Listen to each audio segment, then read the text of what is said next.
25 दिसंबर को, जैसा लेखक गांव ने निश्चित किया है कि हर साल अटल व्याख्यान माला का यहाँ पर आयोजन किया जाएगा 25 दिसंबर के दिन। और पहली अटल व्याख्यान माला जाने माने स्तंभ पत्रकारिता में पद्म भूषण रजत शर्मा जी और अटल जी के बहुत करीब रहे हैं, तो ये अनुभव आपको बहुत आनंदित करेंगे। जोरदार तालियों से आज की प्रथम व्याख्यान माला के लिए पद्म भूषण रजत शर्मा जी, अध्यक्ष इंडिया टीवी।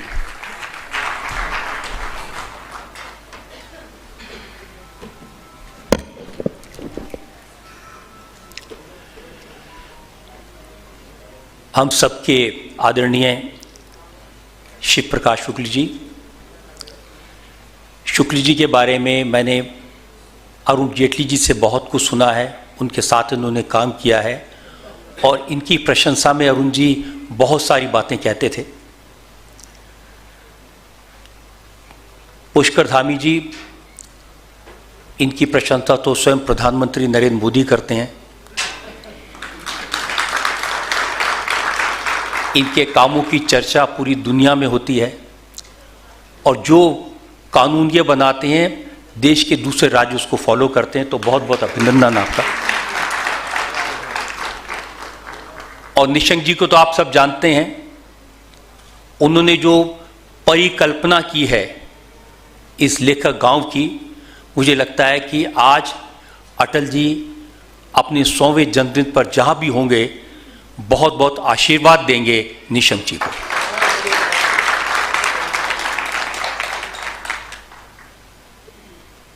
मित्रों, ये मेरा सौभाग्य है कि अटल जी को मुझे करीब से जानने का मौका मिला, लेकिन हम जितना अटल जी को जानते थे, जितना आज उनको समझते हैं, वो उससे कहीं और ऊपर थे। अटल जी के जीवन में इतने सारे विरोधाभास थे। हम समझते थे अटल जी में आसमान जैसी ऊंचाई है, तो पता चलता था अटल जी में सागर जैसी गहराई भी है।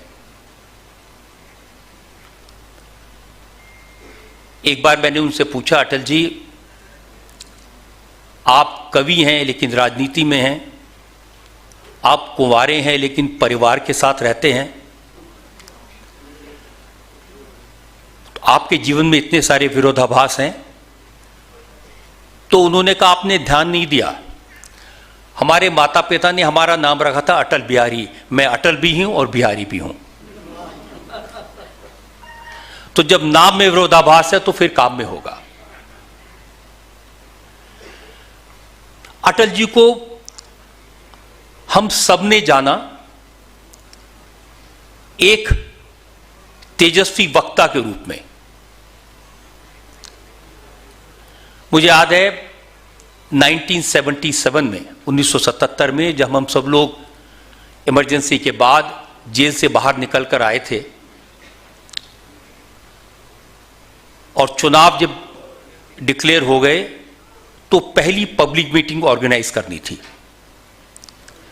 मैं चूंकि छात्र संघ से जुड़ा था और ज़्यादातर जो सीनियर लीडर थे वो अभी भी जेलों में थे, चौधरी चरण सिंह बाहर आए थे, तो उन्होंने एक छोटी सी कमेटी बनाई ये तय करने के लिए जो पहली पब्लिक मीटिंग है वो कहाँ की जाए। तो पहले तय हुआ कि कॉन्स्टिट्यूशन क्लब के एक हॉल में करेंगे जहाँ 300-400 लोग आ सकेंगे। फिर लगा नहीं कुछ और ज़्यादा लोग आएंगे, तो कहा कि कॉन्स्टिट्यूशन क्लब के लॉन में कर लेते हैं। अल्टीमेटली विचार करते करते पहुंच गए रामलीला मैदान। लेकिन रामलीला मैदान में ये तय किया कि सारे रामलीला मैदान में माइक्रोफोन, लाउड स्पीकर नहीं लगाएंगे, क्योंकि उतने लोग आएंगे इसकी कल्पना नहीं थी। आप कल्पना कीजिए, आप में बहुत सारे लोग तो शायद उस समय थे नहीं, और जो लोग उस समय थे उन्होंने वो नज़ारा नहीं देखा होगा। पहली पब्लिक मीटिंग रामलीला मैदान में, और उसी समय उस समय की सरकार ने दूरदर्शन पर बॉबी फिल्म लगाई ताकि लोग घर पे बैठे बॉबी देखें। उस पब्लिक मीटिंग में मोरारजी भाई थे, जयप्रकाश जी थे, लेकिन मुख्य वक्ता अटल जी थे। मैं 19 साल का नौजवान था, उस मंच पर जो ऑर्गेनाइज करने वाले लोग थे उसमें शामिल था। और आज भी जब मैं अटल जी के बारे में बात कर रहा हूं तो वो नजारा मेरी आंखों के सामने है। चारों तरफ लोगों का हुजूम था। रामलीला मैदान, उसके आसपास आसफ अली रोड, दूर दूर तक गलियां भरी हुई थी। जिधर देखो सिर ही सिर दिखाई देते थे। सारे लोग बोले, जाहिर है सबको इंतजार था अटल जी का। अटल जी खड़े हुए, वो शब्द, उनके जो पहले 4 लाइनें थी मेरे कान में आज भी गूंजती हैं। उन्होंने कहा, मुद्दतों के बाद मिले हैं दीवाने, कहने सुनने को हैं बहुत से अफसाने। मुद्दतों के बाद मिले हैं दीवाने, कहने सुनने को हैं बहुत से अफसाने। खुली हवा में जरा सांस तो ले लें, कब तलक रहेगी आजादी कौन जाने। इन पंक्तियों के बाद 10 मिनट तक वहां लोग तालियां बजाते रहे, अटल जी खड़े रहे। और फिर जो अटल जी ने पूरा भाषण दिया, मुझे ऐसा लगा जैसे कोई संगीतकार अपना ऑर्केस्ट्रा बजा रहा है। कभी लोग हंसते थे, कभी लोग रोते थे, कभी लोग जोश में नारे लगाते थे। मैं आपको एक दो एग्जाम्पल बताता हूं। अटल जी ने बात की कि कैसे लोगों को जेल में तकलीफ हुई, कैसे लोगों के टॉर्चर हुए। तो वाकई में लोगों में बहुत गुस्सा था, उदासी का वातावरण था। एकदम सब लोग खामोश हो गए। फिर उन्होंने कहा, आप चिंता मत करिए, जनता पार्टी की सरकार आएगी तो जिन बहनों के भाई जेल में हैं वो भाई वापस आ जाएंगे, आप उनकी कलाई पर राखी बांध सकेंगी। जिन लोगों के घर उजड़ गए हम उनको नए घर देंगे, जिनकी नौकरियां चलेगी उन्हें नौकरियां देंगे। लेकिन जिनकी नसबंदी हो गई उनकी मैं कोई गारंटी लेना नहीं चाहता। कभी लोग हंसते थे, कभी लोग रोते थे, कभी लोग जोश में आते थे। ऐसा मेस्मराइज करने वाला वक्ता मुझे लगता है न पिछले 100 साल में कभी हुआ, न आने वाले 100 साल में कभी होगा।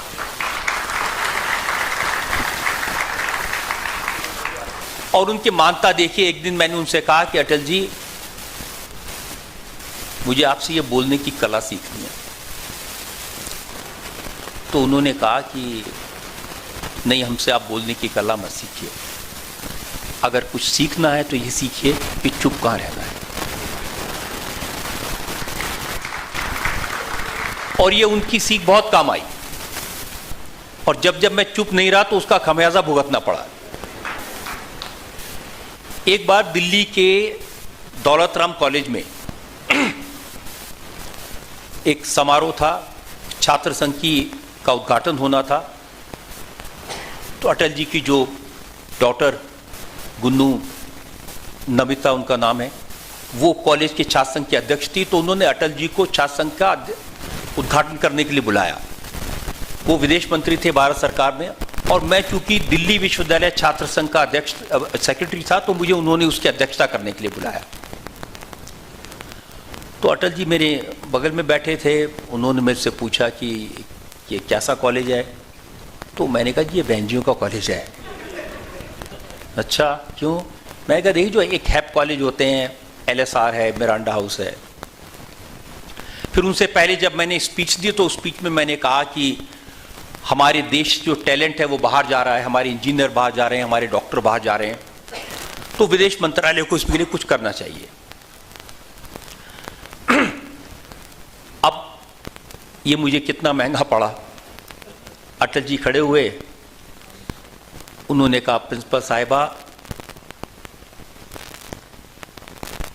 भाइयों, और फिर का बहनों कहते हुए इस तरह हिचकिचा रहा हूं, लेकिन आपके छात्र संघ के महामंत्री कह रहे थे ये बहनजियों का कॉलेज है।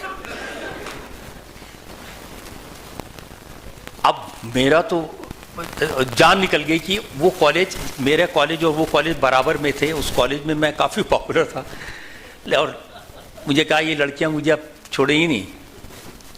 फिर उन्होंने कहा ये कह रहे थे कि हमारे इंजीनियर बाहर जा रहे हैं, हमारे डॉक्टर बाहर जा रहे हैं। और मैं इनसे कहना चाहता हूं, चिंता मत करिए, देश खाली नहीं होगा, कुछ लोग इसको भरने के काम में लगे हुए हैं। ये दिखाता है कि अटल जी एक गहराई से एक यंग लोगों के बीच आकर किस तरह से अपने को बदल सकते थे। मैं कभी नहीं भूल सकता कि उनके पंडित जवाहरलाल नेहरू से बहुत सारे मतभेद थे और अकेले जनसंघ के एमपी थे। पार्लियामेंट में खड़े होकर वो पंडित नेहरू को ऐसी बातें कहते थे, कई बार पंडित जी गुस्सा होते थे, कई बार हंसते थे। एक बार उन्होंने पंडित जी से कहा, पंडित नेहरू के बारे में सब जानते हैं कि वो शीर्षासन करते थे और शीर्षासन की उनकी तस्वीरें अखबारों में छपती थी। उस दिन उनकी तस्वीर छपी थी। उन्होंने अटल जी की पार्टी के बारे में, जनसंघ के बारे में कुछ कहा तो अटल जी ने कहा कि पंडित जी, मैं जानता हूं आप शीर्षासन करते हैं,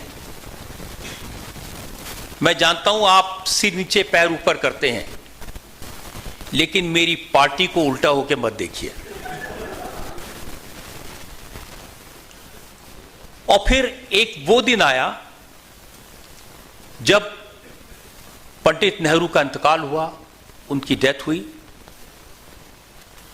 और उस दिन, उसके 2 दिन बाद जब पार्लियामेंट असेंबल हुई तो अटल जी ने पंडित जवाहरलाल नेहरू के बारे में जो भाषण दिया वो किसी कविता से कम नहीं था। उस भाषण के बाद लोगों की आंखों में आंसू थे। उसकी कुछ लाइनें आज सुबह मैंने नोट की थी आपको बताने के लिए। उन्होंने पंडित जी के निधन के बाद कहा, एक गीत था जो गूंगा हो गया, एक गीत था जो गूंगा हो गया, गीत था ऐसे महाभारत का जिसमें गीता की गूंज और गुलाब की गंध थी। ये पूरा भाषण अवेलेबल है, आप इसको कभी पढ़ेंगे तो आपको पता चलेगा जिस व्यक्ति का जीवन भर आपने राजनीतिक विरोध किया, उनके जाने के बाद उनके बारे में इतनी गहराई से बात कहना, इतनी प्रशंसनीय बात कहना, ये सिर्फ अटल बिहारी वाजपेयी कर सकते थे और कोई नहीं कर सकता।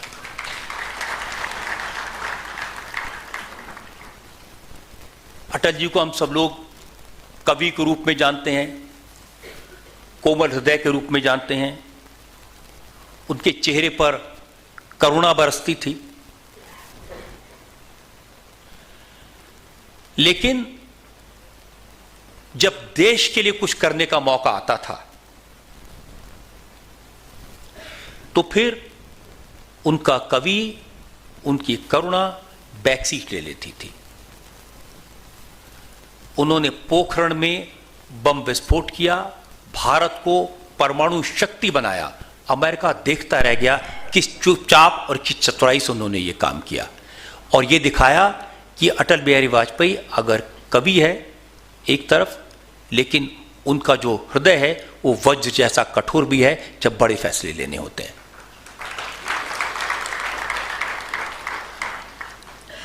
मुझे याद है जिस समय परमाणु बम बनाने का प्लान बन रहा था, घर में रोज आना जाना था, हम देखते थे अटल जी को, दूर दूर तक किसी को कोई अंदाजा नहीं था। एक दिन मैंने नोटिस किया कि जहां वो बैठते हैं वहां एक नया फोन आया है, और जो ब्लैक कलर का फोन है जिसके अंदर कोई डायल नहीं है। तो मैंने उनसे पूछा, अटल जी ये कौन पुराना फोन रख गया यहां? अरे पता नहीं, ऐसे रखते रहते हैं। क्योंकि जो बाकी जो इंस्ट्रूमेंट थे वो मॉडर्न थे, उन इंस्ट्रूमेंट्स में जो आज के ज़माने के जो डिजिटल फ़ोन होते हैं ऐसे फ़ोन थे। फिर दूसरे दिन मैंने कहा कि किसी को कहें इसको हटवाने के लिए, नहीं छोड़िए छोड़िए पड़ा रहने दीजिए। अगले दिन मुझे पता चला वो उनकी हॉटलाइन थी पोखरण से, वो फ़ोन उठाते थे, सीधा पोखरण बात होती थी, और वो सीक्रेट रहे, इसके इंतज़ाम किए गए थे।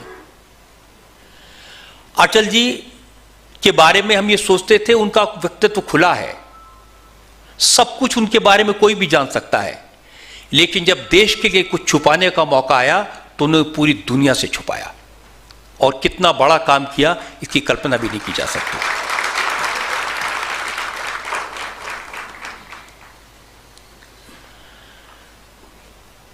मैं अटल जी के बारे में बहुत सारी बातें आपको बता सकता हूं, बहुत सारे अनुभव आपके साथ शेयर कर सकता हूं, समय की सीमा है।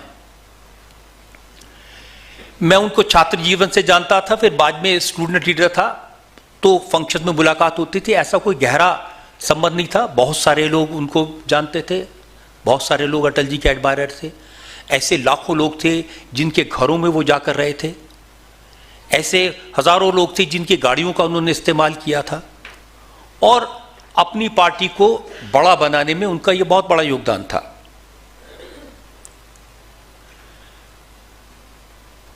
जब मैं उनको आपकी अदालत के कार्यक्रम के बुलाने गया तो मैंने गुन्नू की मदद ली थी, उनको कॉलेज से जानता था, रंजन भट्टाचार्य उनके सन-इन लॉ, उनकी मदद ली थी, उनको जानता था, लेकिन जब मैं जाता था वो टाल देते, अरे साहब आप छोड़िए। तो एक दिन मैं बहुत सारी चिट्ठियां लेके गया, मैंने कहा देखिए अटल जी, इतने हजारों चिट्ठियां आई हैं जो मुझे कह रही हैं कि अटल बिहारी वाजपेयी को आपकी अदालत में बुलाइए। उन्होंने कहा साहब आप जिसके पास जाते हैं उसकी चिट्ठियां ले जाते हैं। बड़ी मुश्किल से अटल जी तैयार हुए, वो कार्यक्रम इतना बड़ा हिट हुआ क्योंकि अटल जी के अंदर वाक्पटुता थी, किसी भी सवाल को जवाब देने की क्षमता थी। और जब वो कार्यक्रम हुआ उस दिन मैं बहुत डरा हुआ था, क्योंकि मुझे लगा कि मैं दुनिया के बेस्ट ओरेटर के सामने सवाल पूछने जा रहा हूं। और उन्हें जो जवाब दिए, बहुत सारे लोगों ने वो कार्यक्रम को देखा होगा, एक दो मैं उसका आपको जिक्र करना चाहता हूं। उस समय गुजरात में बीजेपी के लीडर शंकर सिंह वाघेला एमएलएस को एक हवाई जहाज में भर के खजुराहो ले गए थे। तो ये आमतौर पे बीजेपी की परंपरा नहीं थी, ऐसा नहीं होता था। जब उस कार्यक्रम में अटल जी कह रहे थे कि देखिए बीजेपी अलग तरह की पार्टी है, आदर्शों की पार्टी है, मूल्यों की पार्टी है, तो मैंने कहा जी मैंने आपके मूल्य भी देखे, आदर्श भी देखे, आपके नेता एमएलए को हवाई जहाज में भर के खजुराहो ले गए। अटल जी की जो तुली हुई खामोशी थी, फिर उन्होंने कहा कि कभी कभी घर में जवान मौत हो जाती है, इसका मतलब यह नहीं कि कोई मां अपने बेटे को जवान देखना नहीं चाहती। गुजरात में जो हुआ वो एक दुर्घटना थी, हमारा प्रयास होगा ऐसी दुर्घटना दोबारा ना हो। उनके जवाब से सबके दिल में सिहरन दौड़ गई। इतनी मुश्किल बात का इतनी चतुराई से वो जवाब देंगे और इतना गहराई से जवाब देंगे, इसकी कल्पना कोई नहीं कर सकता था। खैर जब ये कार्यक्रम टेलीकास्ट हुआ, इसका बहुत असर हुआ देश में। उसके बाद अटल जी प्रधानमंत्री रहे, 13 दिन उनकी सरकार थी, सरकार गिर गई और मेरा कोई संपर्क नहीं था, क्योंकि मुझे लगता था अब कार्यक्रम हो गया, फिर 3-4 साल बाद जब जरूरत पड़ेगी तो फिर कोशिश करेंगे। तो एक डिनर था देवे गौड़ा का प्रधानमंत्री की तरफ से मॉरिशस के प्राइम मिनिस्टर के लिए, वहां अटल जी थे। तो अटल जी ने वहां मुझे देखा और थोड़ा उनका जो स्वभाव था, कहिए साहब। मैंने कहा जी बताइए, आप हाजिर होइए। मैंने कहा जी मैं समझा नहीं, हम हाजिर हुए थे, अब आपको हाजिर होना है। तो मैंने कहा जी मैं आपके पास हूं। हाँ हाँ हमारे पास है। समय लेके मैं गया, सुबह 11 बजे का समय था, सामने बैठे और जैसा उनका स्वभाव था वो मैंने नमस्ते की, बैठे और थोड़ी देर वो चुप रहे। फिर कहा कि आज हम आपसे कुछ कहना चाहते हैं, आप बोलेंगे नहीं, सिर्फ हमारी बात सुनेंगे। मुझे लगा मैं बहुत उल्टे सीधे सवाल पूछे थे, जैसे मैंने उससे सवाल पूछा था आपके चेहरे की लाली का राज क्या है, तो मुझे लगा थोड़े डांट लगाएंगे, बट मैं मन में तैयार था कि बड़े हैं। मैंने कहा अटल जी आप बड़े हैं, आप कुछ भी कह सकते हैं। नहीं साहब, हमारे दिल पे बोझ है वो आज हल्का हल्का करना चाहते हैं। हम आपसे 3 बातें कहना चाहते हैं। पहली बात, हमारे प्रधानमंत्री बनने की प्रक्रिया आपकी अदालत के कार्यक्रम से शुरू हुई। मेरे लिए बहुत बड़ी बात थी। तो मैंने कहा अटल जी ऐसा नहीं है, आपकी 50 साल की तपस्या है। नहीं साहब, इस कार्यक्रम के बाद हमने लोगों की आंखों में परिवर्तन देखा। मुझे लगा इसके बाद मुझे जीवन में किसी और प्रशंसा की आवश्यकता नहीं है। इससे बड़ी बात क्या हो सकती है, इससे बड़ा कॉम्प्लीमेंट क्या हो सकता है। और एक तरह से सन्नाटा था। फिर उन्होंने कहा कि दूसरी बात, हम क्षमा प्रार्थी हैं, 13 दिन प्रधानमंत्री रहे, आपसे मिले नहीं। मैंने कहा जी 13 दिन में किस किस को मिलते हैं? नहीं साहब, आपसे मिलना चाहिए था। और तीसरी बात, उन्होंने हाथ बढ़ाया, हम आपसे मित्रता करना चाहते हैं।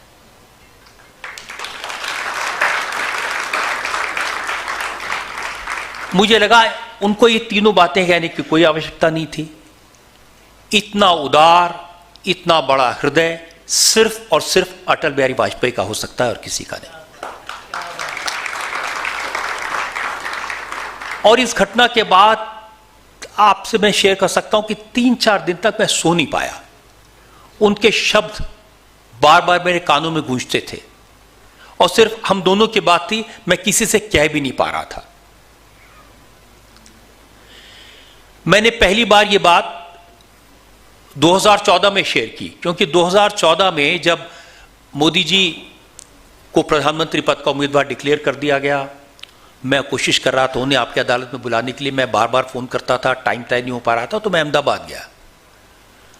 तो मोदी जी ने कहा कि भाई ठीक है, प्रधानमंत्री बनना है, आपकी अदालत के कार्यक्रम में तो आना ही पड़ेगा। तो मैंने कहा जी पड़ेगा तो आपकी डिक्शनरी में है नहीं, आपको जो उनका स्वभाव है कोई उनसे नहीं कह सकता। तब उन्होंने कहा कि नहीं साहब, एक बार मैं और टीवीआर शेनॉय मलयालम मनोरमा के चीफ ऑफ ब्यूरो थे, दिल्ली के बड़े पत्रकार थे। तो उन्होंने कहा मैं एक बार टीवीआर शेनॉय और मैं अटल जी के पास बैठे थे और अटल जी ने कहा था हमारे प्रधानमंत्री बनने की प्रक्रिया आपकी अदालत के कार्यक्रम से शुरू हुई। तो अटल जी जाते जाते भी मुझे ये उपहार दे गए कि उनकी वजह से मोदी जी उस समय उस कार्यक्रम में आए।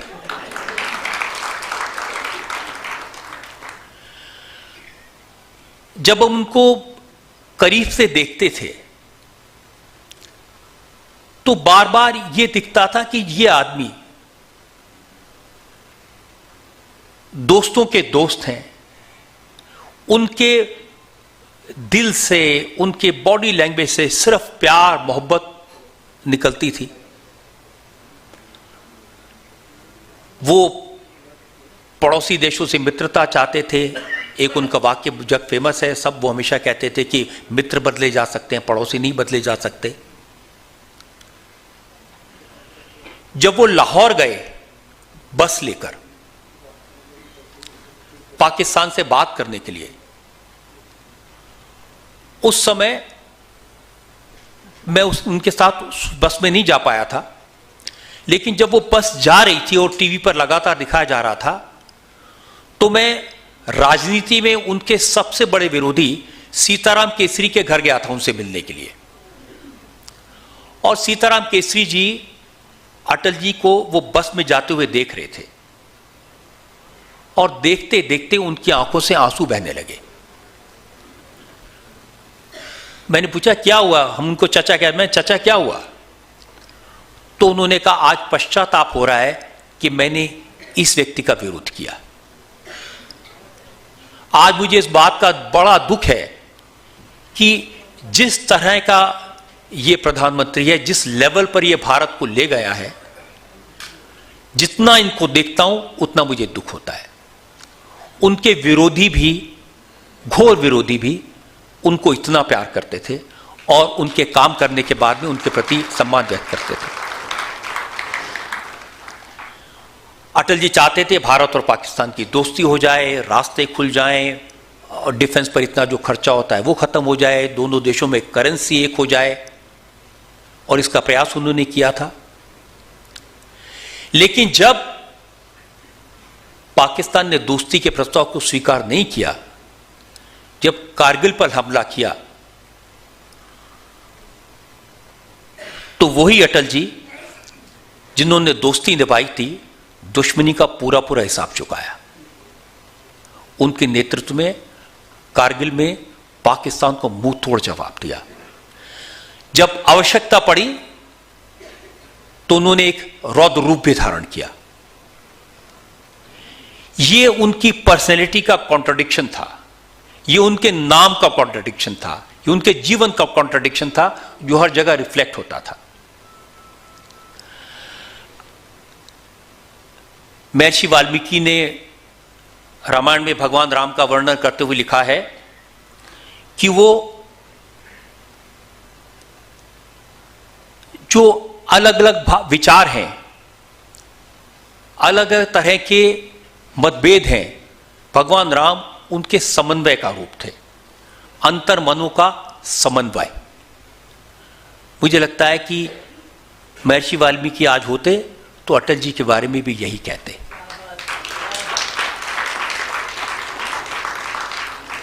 कॉन्ट्राडिक्शंस को, विरोधाभासों को इकट्ठा करके कैसे जीना है, कैसे चलना है, कैसे सबको साथ लेकर चलना है, किस तरह की कोलिशन सरकार उन्होंने चलाई, गठबंधन सरकार, अलग अलग विचारों के लोग, अलग अलग तरह के लोग, लेकिन सबके मन में एक बात कॉमन थी, अटल बिहारी वाजपेयी के प्रति सम्मान, उनके प्रति श्रद्धा। मैं आपको उनकी उदारता के उदाहरण बताता हूं। आमतौर पर वो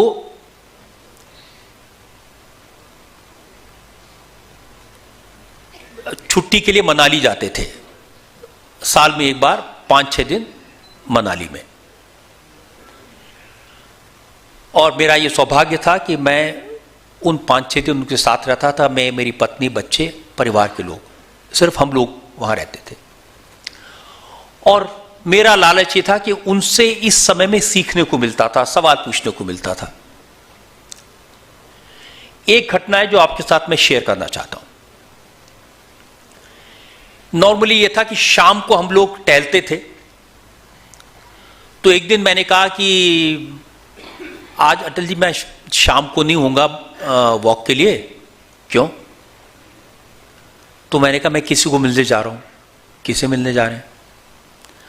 तो मैंने कहा ऋषिकेश मुखर्जी यहां अपनी एक फिल्म की शूटिंग कर रहे हैं, उनकी फिल्म थी झूठ बोले कौवा काटे, तो वो वहां आए हुए हैं और मेरा उनसे बड़ा आत्मीय संबंध है, तो मैं उनसे मिलने जा रहा हूं। मैंने कहा हम भी चलेंगे। मैंने कहा आप प्रधानमंत्री हैं, पहले बात तो कर लें। तो मैंने कहा नहीं साहब, हमने आशीर्वाद देखी है, उन्होंने उनकी 10 फिल्मों के नाम गिना दिए, हम उनके प्रशंसक हैं। तो मैंने कहा मैं दादा से बात करूंगा, फिर से चलेंगे, वो तो हैं यहां कई दिन। अच्छा। मैं ऋषिकेश मुखर्जी के पास गया, तो हमने जो बातें करनी थी इधर उधर दोस्ती की, गप मार लिया। फिर मैंने उनको कहा कि प्रधानमंत्री जी यहां हैं। तो दादा का तो एकदम चेहरा खिल गया। अच्छा। मैंने कहा वो आपसे मिलना चाहते हैं। और ऋषिकेश मुखर्जी उस समय व्हील चेयर पे थे, पहाड़ों के रास्ते व्हील चेयर पर। तो कहा मैं आएगा उनको मिलने। मैंने कहा दादा आप कैसे आएंगे? बोले देखो मैं उनका दुख देखता है, मैं देखता है उनको कैसा रोग परेशान कर रहा है, ये जयललिता है ना, बहुत परेशान कर रहा है। फिर उन्होंने कहा कि काश मेरे मन में शिव जैसी शक्ति होती मेरे बाहों में, मैं अटल जी को बाहों में भर लेता, सारा विष वमन कर लेता और सारा अमृत अटल जी को दे देता। इतनी बड़ी बात उन्होंने कही। जब मैं शाम को वापस लौटा तो अटल जी टहल रहे थे उस समय, मिले। तो मैंने कहा जी मिले, क्या बात हुई? तो मैंने कहा जी बाकी तो मैंने इधर उधर बात की। तो अरे भाई हमारी मीटिंग का क्या हुआ? तो मैंने कहा जी मैंने उनसे कहा था कि आप मिलना चाहते हैं, तो वो आएंगे आपको मिलने के लिए। मैंने कहा मैं आपको बता देता हूं वो आपके बारे में क्या सोचते हैं। मैं उनको बात बताई, उन्होंने कहा कि मेरे बाहों में इतनी शक्ति होती कि मैं शिव की तरह बाहों में भर लेता और सारा विष मैं ले लेता और अमृत अटल जी को दे देता। अटल जी चल चलते रुक गए। अच्छा, हमारे बारे में ऐसा सोचते हैं? मैंने कहा जी मुझे तो बिल्कुल कल्पना नहीं थी, मैंने आपके बारे में कभी उनसे बात नहीं थी, पहली बार उन्होंने इतनी बात कही। फिर 2-3 चक्कर काटे, फिर कहा कि क्या लगता है आपको, इसमें से निकल जाए? मैंने कहा जी किस में से निकल जाए? इसमें से। मैंने किस में से निकल जाए? प्रधानमंत्री पद में से। तो मैंने कहा ये बात कहां से आ गई जी? कहा कि जब तक ऋषिदास जैसे लोगों को लगता है कि हम अच्छे आदमी हैं तब तक ठीक है, काजल की कोठरी है, पता नहीं कब दाग लग जाए।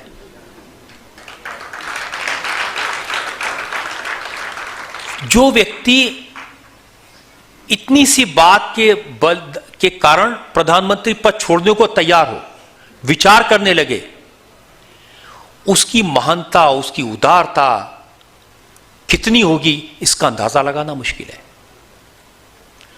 मैंने फिर रंजन से और नमिता से, दोनों से कहा भाई संभालो, ये वाकई में कहीं ना चल दे छोड़ के। फिर बहुत उनसे बात की, उनको बताया कि कैसे देश आपको प्यार करता है, कैसे पूरे देश के लोग आपके प्रति अपेक्षा और श्रद्धा से देखते हैं।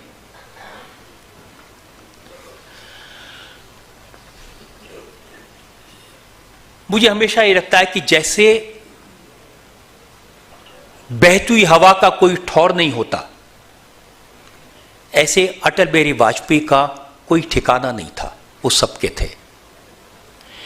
जैसे बहते हुए पानी का कोई रंग नहीं होता, अटल बिहारी वाजपेयी का कोई रंग नहीं था, सारे रंग उनमें थे। जैसे खिलते हुए फूल की खुशबू सबके लिए होती है, अटल बिहारी वाजपेयी अपनों के लिए, अपने विरोधियों के लिए, देश के लिए, विदेश के लिए, संपूर्ण विश्व के लिए एक महकता हुआ फूल थे, एक महकता हुआ गुलाब थे, महकता हुआ कमल थे, जिसकी खुशबू सबके लिए थी।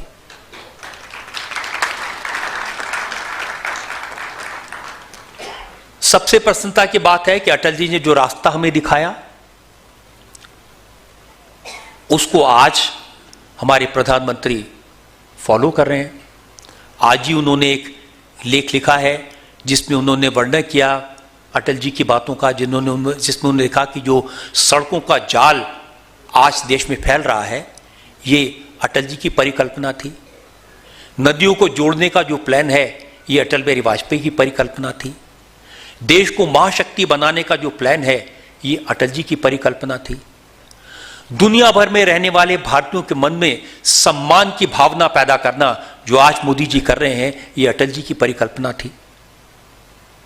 और इस देश के लिए इससे बड़ा सौभाग्य क्या हो सकता है कि आज अटल जी के 100वें जन्मदिन पर हम इस बात पर गौरव महसूस करें कि अटल जी ने जो सपने देखे थे, उनको नरेंद्र मोदी पूरा कर रहे हैं।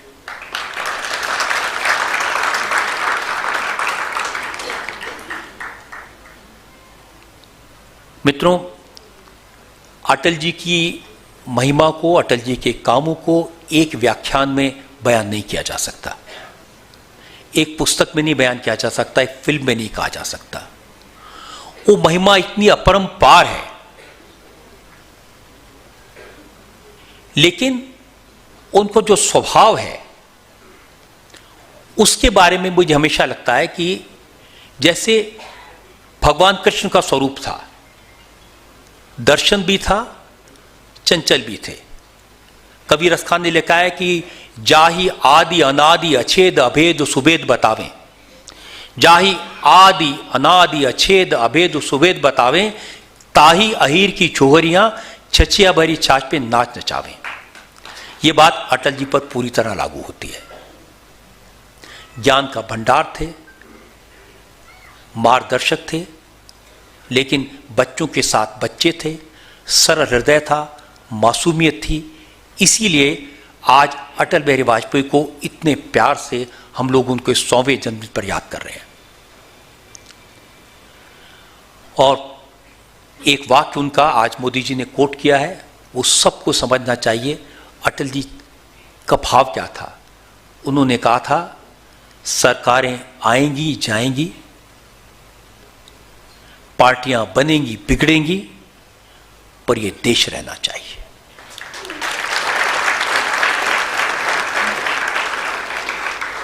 आज अगर ये बात हम अपने मन में आत्मसात कर पाएं, आज अगर इस सभागार में बैठे लोग इस बात का संकल्प ले पाएं, हम रहें ना रहें, अटल जी के सपने पूरे होने चाहिए, ये देश रहना चाहिए।